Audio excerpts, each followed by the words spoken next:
I think me being such a central part of the business prevents us from growing. That's how it's always been my entire life. If something happens to me, obviously, probably the business goes under too.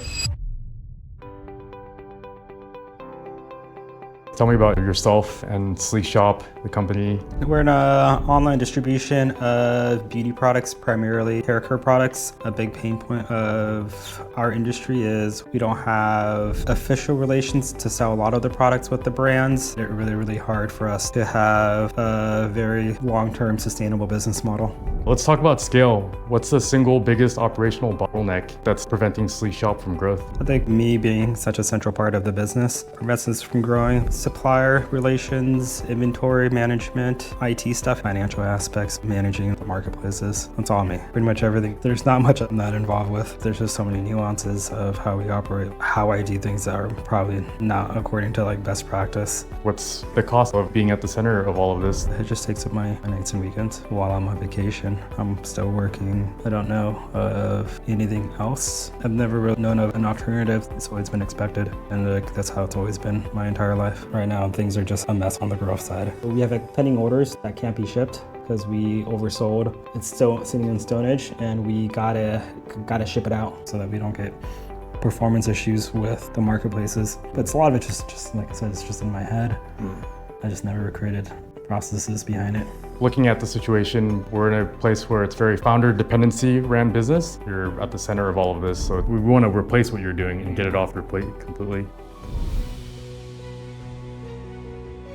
How does that make you feel? It kind of scares me. Like I said, yeah, we've had massive amounts of competitors over the past 5-6 years that have gone out of business.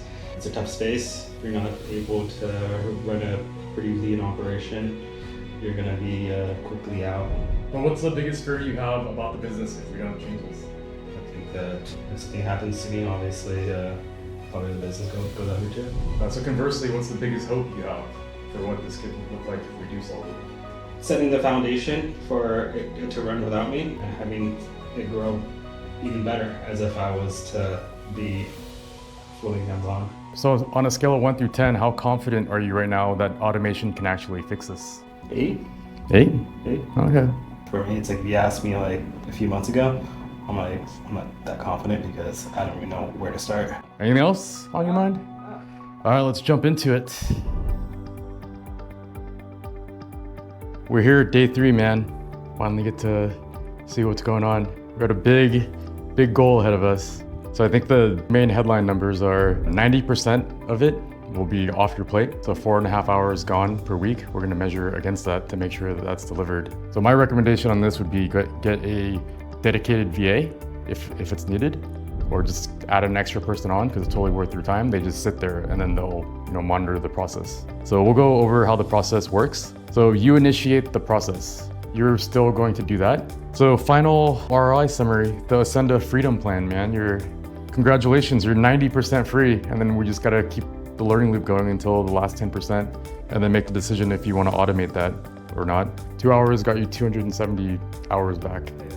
That's the process to repeat over and over again. So not only did it get you the 270 hours back, it now has an asset of the SOP. So every time from now on, if there's an error, it should be pointed back to, okay, well, what happened in the SOP? And then the SOP is the key to, okay, if you want to hire another CEO, if you want to increase the value of the business of any outside firm looking at the business, it's going to increase that because it's processes that are running it. It's not Andrew that's running it. So let's go back to day 1. You told me your biggest frustration was this. I mean, we reclaimed 5 hours a week. Where are you going to take the time? Like, what are you going to do with the time that you get back? I never really thought about I can get more time back. It's always been like, hey, there's more shit going on, so I'm just adding on more tasks. It's always, hey, how do I optimize to get on more tasks or take on more tasks? I mean, if we had to go back to you 3 days ago and then seeing what you're able to do now, what advice would you give yourself as a founder in the cage, working in the business, not on the business?